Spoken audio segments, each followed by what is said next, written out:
Hello, my name is Michael Garrick, and this is PoppinCulture Movie Reviews. My guest is comedian Alex Baldauf. Hello.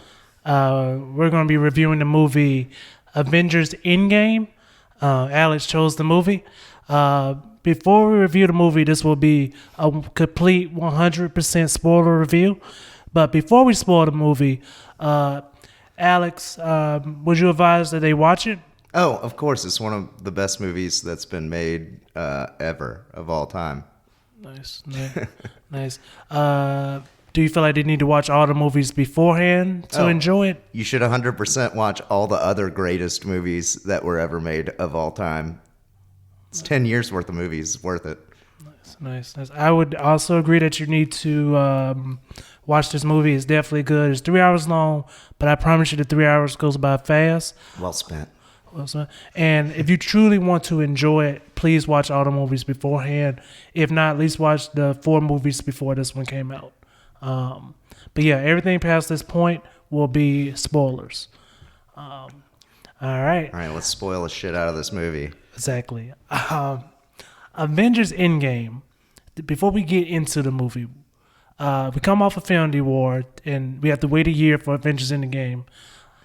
What was that year like for you? Oh, man. I mean, I was on the seat of my pants. I was just ready to see it. I mean, because they filmed them back to back, so we knew that it was done. There were tons of spoilers that came out, but, like, I totally read those. Like, I'm a total idiot that reads Wikipedia, like, movie synopsis, like, the day it comes out, and then go see it the day it comes out. Okay. Already knowing what the movie's about. But I like that, because it's like, you're watching it for the second time, so you get to pick up on the little like spice and flavor that's in it versus being bogged down with trying to follow a storyline. Nice. So that year for me, it was more of, okay, some characters I just knew they couldn't stay dead because of they've already had so many movies lined up in the franchise. Like I said, this is complete spoilers, guys. Spider-Man, we knew he had to come back because they were shooting the next movie already. Yeah. Same for Doctor Who. Not Doctor Who. Doctor Strange. I'm sorry, guys. I think with all comic books, though, you can always like suspend disbelief enough to just. I mean, nobody ever dies. Yeah. No, like even Tony Stark's. Spoiler, at the end of this movie, Tony Stark dies. Yeah. And he ain't going to be really dead. Like, he's going to come back in some form later. They're already talking about, like, multiple Iron Man spin-offs that he could be resurrected in. Yeah. But I don't know why, and we're going to talk about the whole movie, but just say we talk about Iron Man. I don't know why I didn't see that in advance. Because 3 movies in, he's the only person that has 3 movies. He's the only one that like Marvel has to pay $50 million a movie to. If it's anybody I try to kill off, is the person I'm spending $50 million to. Yeah. That just makes sense. Like, why would I keep? He's already had 3 movies, made $150 million. My budget goes to him mostly. So like when I saw that he died at the end of the movie, it was just like, yeah, I can see why. From a financial perspective in the real world, totally. Yeah, and then 3 solid movies, like 2.5 solid movies. And I'm not a fan of the third one. The third one, it could have been better. It's just like the villain is, but once I put it in perspective, I was like, he was the perfect person to go. He's had the full. Yeah. He had the hero's journey, yes. and which culminated at the end of that 10 years. He was the first one. And he was the one that was going to sacrifice it all at the end, which goes back to even the first Avengers movie when Cap calls Tony out he's like, are you the guy that will lay on the wire at the end? And that's exactly what he did when he got the gauntlet from Thanos and snapped his fingers, knowing that it would eat him alive. And that amazing callback to the first movie. Yeah, the I Am Iron Man. Yeah. It was awesome. Yes. But we go to the beginning of Endgame. We're Tarantino in it now. Yeah. Start at the end, go right back to the beginning. Yeah, exactly. You're a fan of comic books, I'm a fan of comic books. So I like the fact that they did shine light on Farmer, him as a farmer. Oh, man. Why am I forgetting everybody's name right now? Thanos? Thanos as the farmer. Yeah. It it showed that his mission was complete. Like that's all. And in the comic, that's it. His mission was complete, and he got to do exactly what he wanted to do. When you see how quickly they found him, were you kind of like upset? No, I knew it was. I knew in the first like 10 minutes they were gonna go kill Thanos and have to figure out how to like get the stones to work. Like I knew there was gonna be something like that. I was like, it has to be. And before I forget, we are Quentin Tarantino in it, but it's a 3-hour movie, guys. There's a lot to talk about, and there's a little bit of time that we're talking about it. Captain Marvel introduction. Well, do you think it was strong, or do you think it was a weak introduction? I think her introduction in her solo movie was really strong and good. And I like that they sidelined her because, I mean, you see her fight Thanos, like it would have been over in an instant before he got the stones. Like, she's probably the most powerful Marvel character. Definitely the most in the cinematic universe right now. Yeah, no doubt about that. They let that be known very quickly that she was the most powerful, and that was a great call on their part. To make sure that it was like it. She's been here before, and I like the fact they don't talk about it too much. Mm-hmm. Like it's just a callback to in the end of Infinity War where Samuel L. Jackson character did the beeper. Yeah. So. Everything was very subtle, but if you were a fan, you knew what it meant, and I thought that was very, very well played. To see skinny Iron Man in the beginning. Oh yeah, that was. I mean, he just got his ass handed to him with a planet. Well, he hadn't ate in 22 days either. So no, he had ate, but very little. That was intense. The scene where he freaks out at the beginning and he calls back to.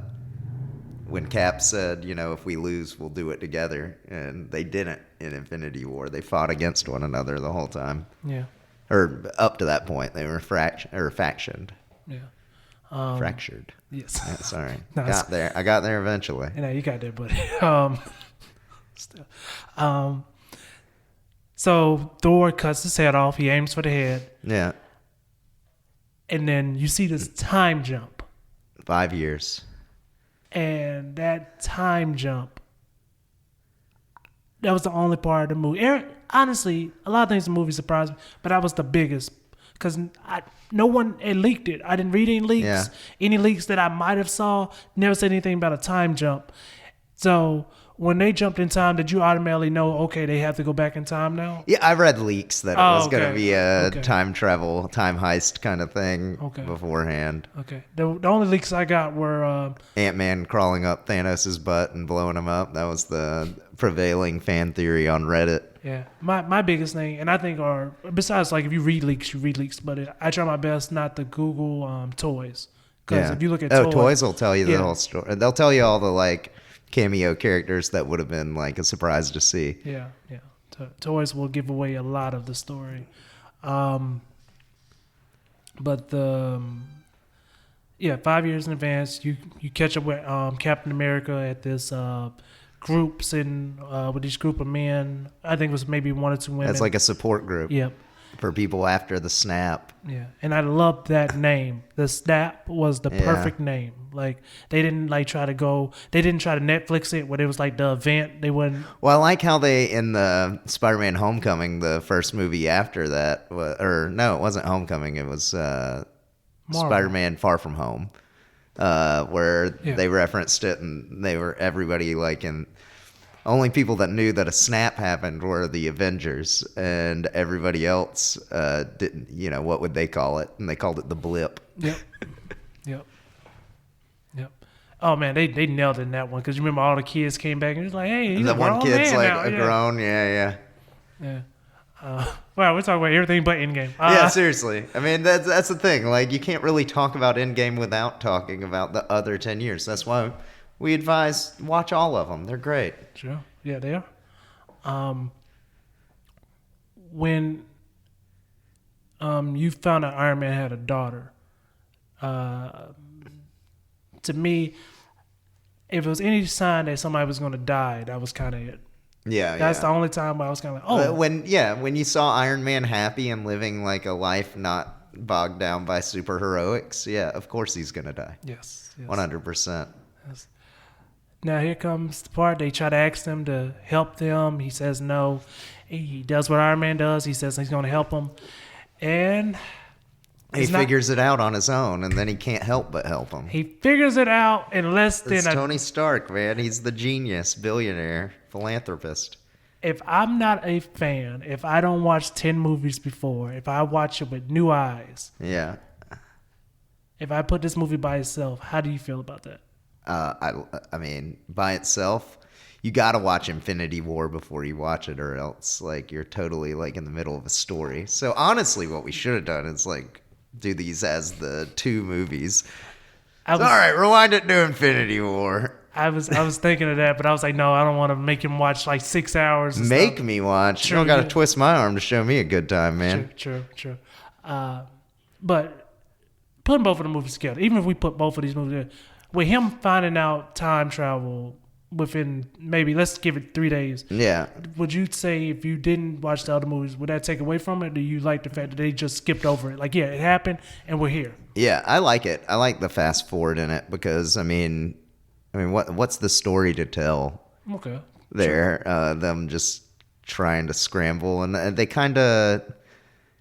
handle that well enough in the beginning of that 5-year period. Like, they handle it, I think, very well. I think it fleshes out the story enough and moves it along, and I think that's one of the best things about this movie is with right before we started, you were pulling up the IMDb cast, and it's huge. Yes. I mean, the cast of characters is enormous. No other movie has had that many, like, A-list B-listers, you know? Like... Yeah. And one thing I was looking up, and I think the true hero of the movie, they don't even have him on the cast sheet. I think the true hero of this movie is the Rat. Who? The Rat. The Rat? That brings back Ant-Man. Oh, yeah. The Rat. Yeah, because without the Rat, Ant-Man's stuck forever. So it's like, I think, it's no time travel if that rat didn't step on that or chew on that wire, Ant-Man never would have came back. There wouldn't be a time travel. You're 100% right. Yeah, that's the beautiful thing about comic books is just everything happens for random, but for a reason. Oh no, I can't wait for the next Avenger movies when we find out that Rat was somebody. That rat was some anthropomorph or somebody that can morph and turn into, it's like Animorphs. Yeah, exactly. That book series. Yes. I wouldn't be surprised, man. Disney's buying a lot of stuff, so they might buy that and try to push it in to Marvel. A segue. I mean, you remember the Animorphs book? Of course, yeah. Remember the one kid, he got trapped as a hawk? Yeah. You think he ever fucked another hawk? All right, Alex. I mean, he was stuck that way his whole life. He definitely had sex with another hawk. The whole thing was he was like trying to fight against his hawk instincts and remain like partially human. But I hope he got some. You got to think night of drinking, eating some fermented fruits, and he was like, you know what, I'm gonna give this hawk pussy a try. I hope he got some hawk pussy. I hope he got some hawk pussy. The next book, somebody needs to continue that story. Yeah, Tobias's hawk pussy journey. I would read it. Not even gonna lie. I would read it. Yeah, I would. I'd read it in a heartbeat. Yeah. I'm sure that if we Googled it, there's shit for us to read that people have written already about that. Yeah, I wouldn't. I don't advise Googling that, guys. You're going to ruin your childhood. Oh, you're going to see something that you can never see again. Yeah. So, Ant-Man, he finds everybody. He's really... people joke about his movies. They say it's like, oh yeah, it's the Marvel movies. Then they make those Ant-Man movies. But I think Ant-Man. Who says that? I would never. That's a travesty. Ant-Man's a great superhero. In my opinion, like I'm hyped for his movies. I actually am, but I do get it why they put his movies in August and July. It's like, all right, this is the last summer movie. Go out there and make stuff big and small. And I think, but with Paul Rudd heading it too. I mean, he's comedy gold all the time. He's the perfect person to play. He's perfect for it. He's perfect for that role. But I think this was his most important movie so far, and going towards the Marvel storyline in general. In the scene with him, like his body going from young to old, I think that was a perfect setup for like, all right, this is how time travel works, and now we're about to fix it and make everything else work perfect. Wow, yeah, you're right. We have to talk about so many characters. The introduction to the Hulk 5 years later.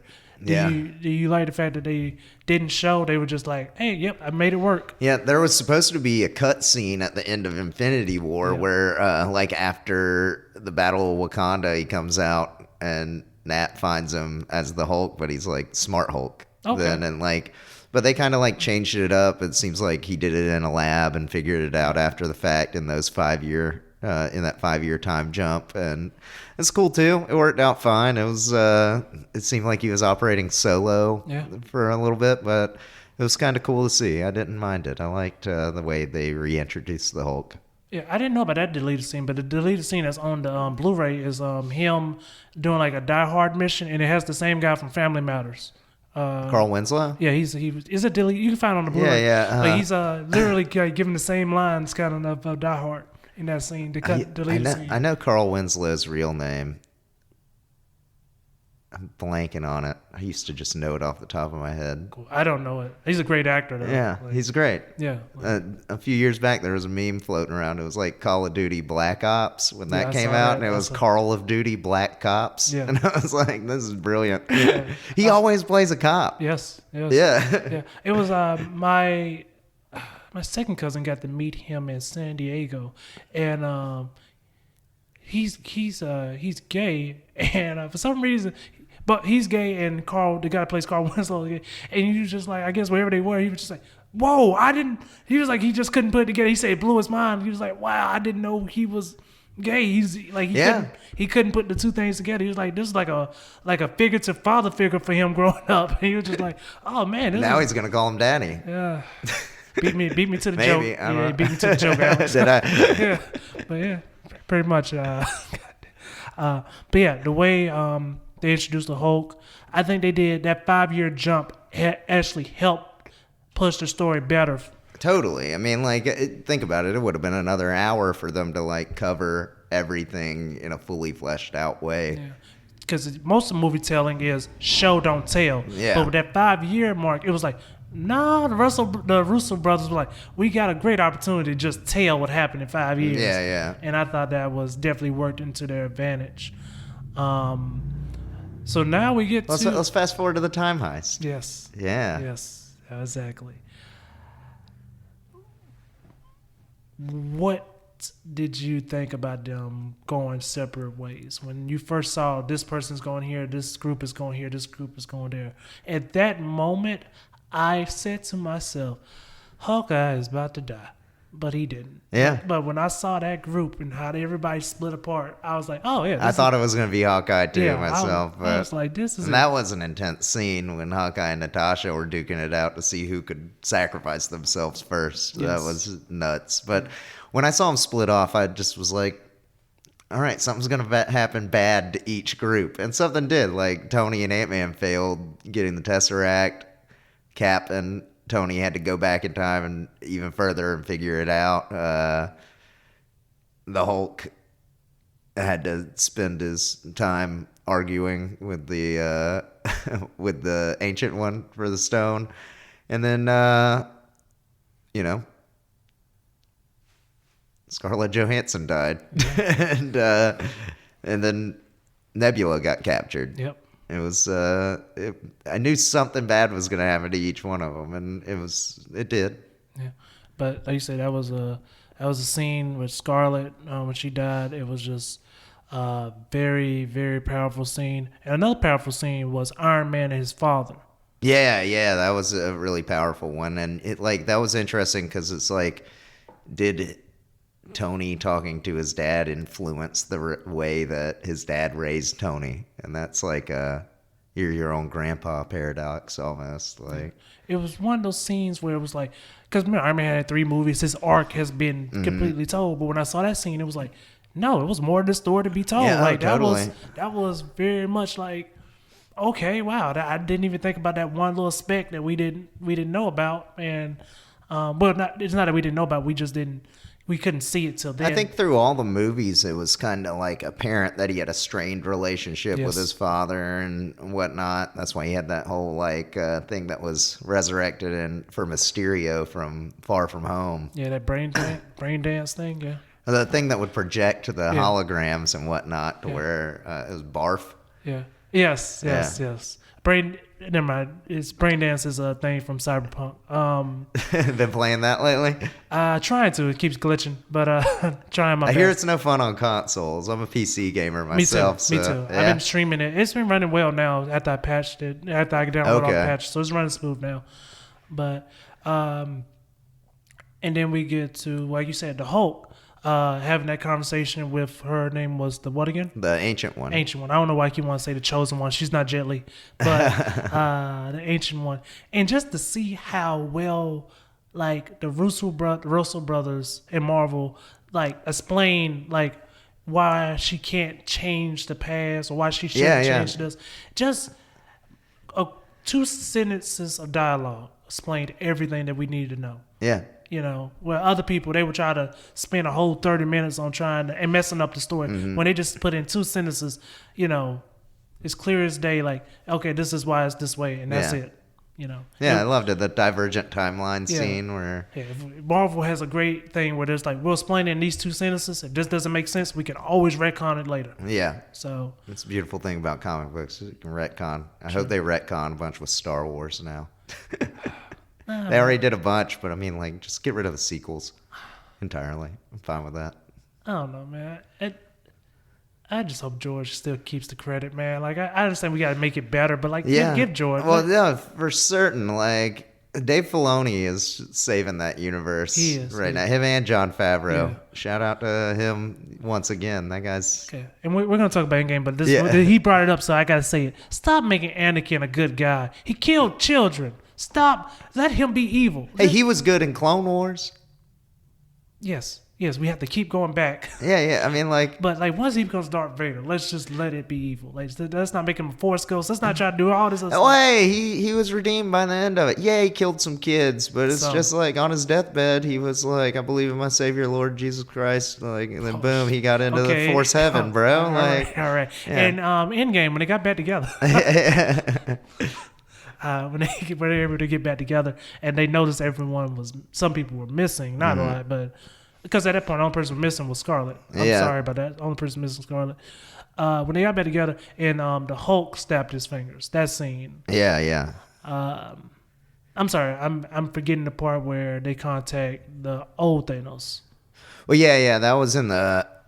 They sent. What's her face? Nebula back as like a sleeper agent, or not a sleeper agent, as a mole. Yeah.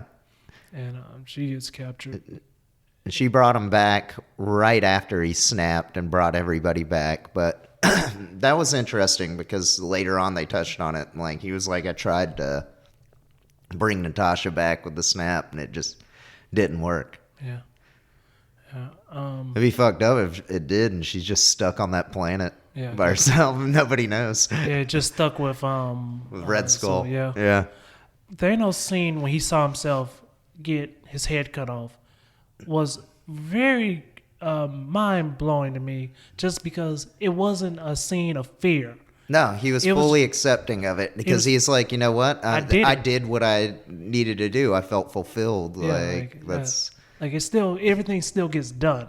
And that just shows like his mindset is like, he believes this so well that he's like, as long as my mission's done, I don't care what happens to me. Like, the juxtaposition against the comic books, you know, he was in love with Lady Death, the embodiment of death in the Marvel universe.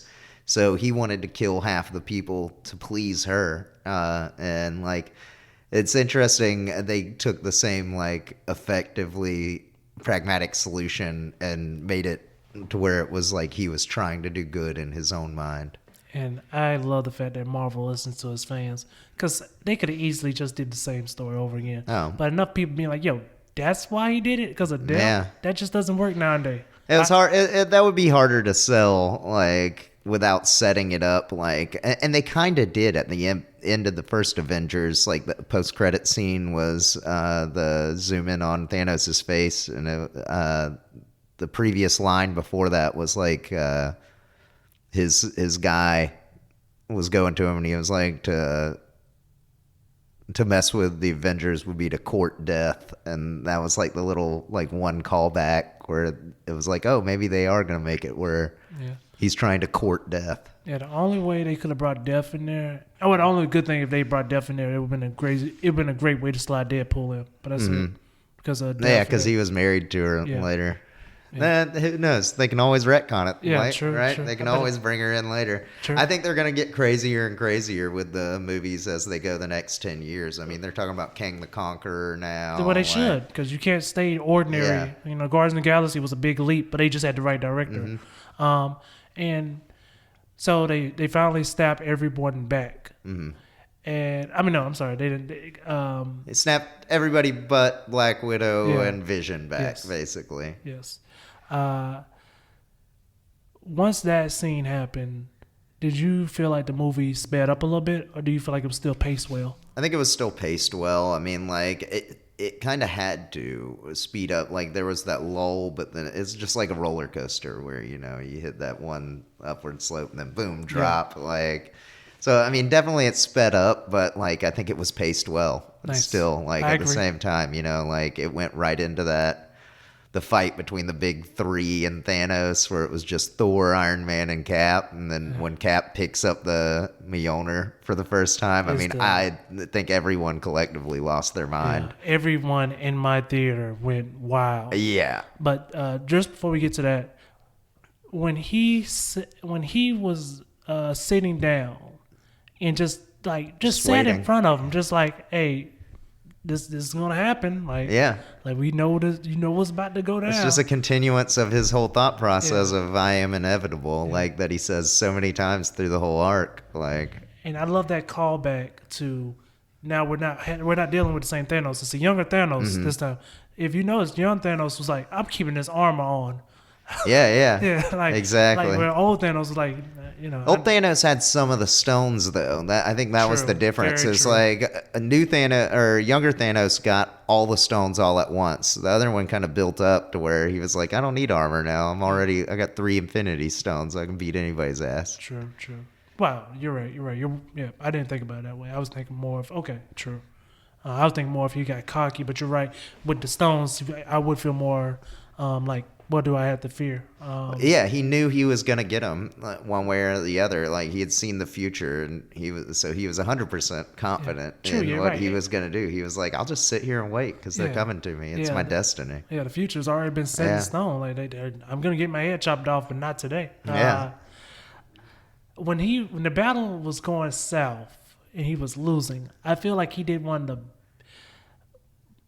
coldest bad guys thing ever, where he strike down his own people. Army, and that I want to touch on that a little more. I mean, that was Scarlet Witch, and honestly, I said earlier, like Captain Marvel was like one of the heaviest hitters. Scarlet Witch is probably the most powerful, and we're gonna see that in WandaVision and Doctor Strange 2 when those come out. But like, when she has all her powers, she's basically a walking Infinity Gauntlet. Whatever she thinks or says, like, becomes reality. And in that moment, she had Thanos like on the ropes. Yeah, he didn't have the Avengers. Like she was about to tear him apart limb from limb with her powers, and if he hadn't fired on them, like she was gonna end him right then and there. Yeah. How do you feel about and this is not me being sexist. It's like literally when you skip the chapters, it's the name of the chapter, I guess, in the movie when you do scenes.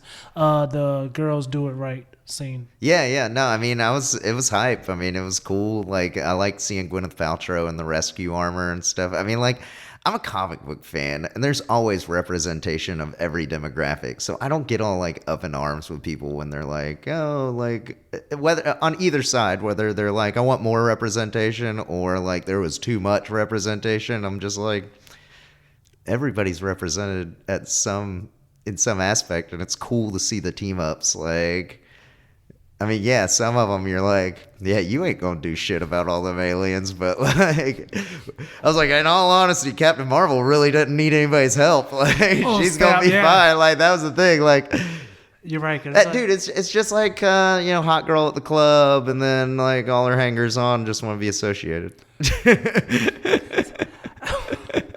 Someone has to be the quarterback. Yeah. Yeah. Why, you're right. That would Captain Marvel like, fuck, I gotta protect everybody. Yeah. So the movie, you get to the scene. We already talked about the stab. We won't have to talk about that again. But we get to the end where they have to close everything off well, open up everything for the next movies to come out. Mm-hmm. Who at that time at the end? Who are you more excited to see like the future movie for? The one I don't know if I'm the most excited to see, but if you're talking about like the funeral scene and everything, No, right? I mean like after the funeral. Oh yeah, before we get that, the funerals. Man, when you saw the guy from Iron Man 3, Yeah, that was what I was gonna say. Is like that guy, like the fact that they included him in it, and he's all grown up. I had to Google who it was. Yeah. I was like, I don't know this kid from anything. Then I was like, holy shit, that's the same actor, and he's grown up like over the last 7 years or whatever. And I was like, oh, okay, cool. I was like, that'll be dope if they do a spinoff where he kind of takes the mantle of Tony Stark onward. Yeah. But it seems like they're already setting Spider-Man up for that. But I mean, like, that's my answer. Spider-Man always. Like, I'm always excited for a new Spider-Man movie. There can never be enough. People are like, Sam Raimi's Spider-Man was one of the first, like, modern superhero movies. And I can't get enough. I'll watch every single, even Spider-Man 3. People were like, they trashed that, and I'm like, I don't give a shit. I'll watch it. Nice. Like, I'll watch it happy. Nice. I knew the contract wise, so I knew the Hulk couldn't have his own movie, but I am still excited to see what they do with at that time, even now, but especially at the time at the end of the movie, I was just like, what are they about to do with the Hulk? Because a smart Hulk can like. His story's being told across other people's movies right now. Yeah, because Universal, Thor Ragnarok was the thing that really cemented that. But like, the Universal deal, and at the beginning of the MCU, that movie was actually canon. It is still canon. Yeah. I mean, like, it's got Robert Downey Jr. in the after credits scene. Yeah. Edward Norton was gonna be the Hulk in the MCU, and then he had creative differences and wanted to write a lot more. That's it? I thought he asked for $20 million a movie. I think it was that on top of that he was like trying to really take direction of the character, which if he did during that movie, I mean, he did a good job with it. So yeah, especially if he was the guy with the breathing idea. I think the Hulk is on his own movie kind of deal. Like, it's played out to the point, like a lot of those Hulk stories that. I'm full of shit. Like, honestly, there's a bunch of cool Hulk stories that I would like to see, but I feel like the ones that resonate with the general public aren't the ones that are gonna make a great standalone movie. So I like that they're doing the crossovers and bringing him in with that. Nice. Okay. I think we already know this, but I just have to ask. Wow, it sounds dumb asking this, but I have to. Do you believe this movie becomes a part of pop culture? Oh, it already is, yeah. I mean, like, it's pervasive. There's no way around it. Like, this is like first date material. Like, do you like Marvel movies? All right, I'm not gonna call you again. And that works both sides of the fence. Some people like them, some people hate them. Yeah. Oh yeah, some people that definitely hate them, and it's just weird when you hear it. Yeah, I'm like, I don't understand haters, man. Again, that's segregating yourself. True. I don't like this, so don't hang out with me. Yeah, there's so many other things you could hate. Yeah. But is there anything you'd like to say to your fans?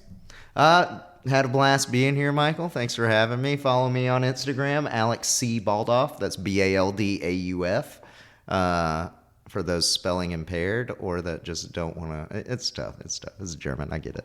Okay. But And you said that's watching. on Instagram. On Instagram and Twitter and just Alex C. Baldauf on Facebook. But I got enough friends on there. I want more Instagram followers. Come on. Okay. And if you're in the Charleston area, guys, please look him up. He's a very funny comedian. And thank you guys so much for watching, and have an amazing day. Thank you, guys. Thanks, Michael.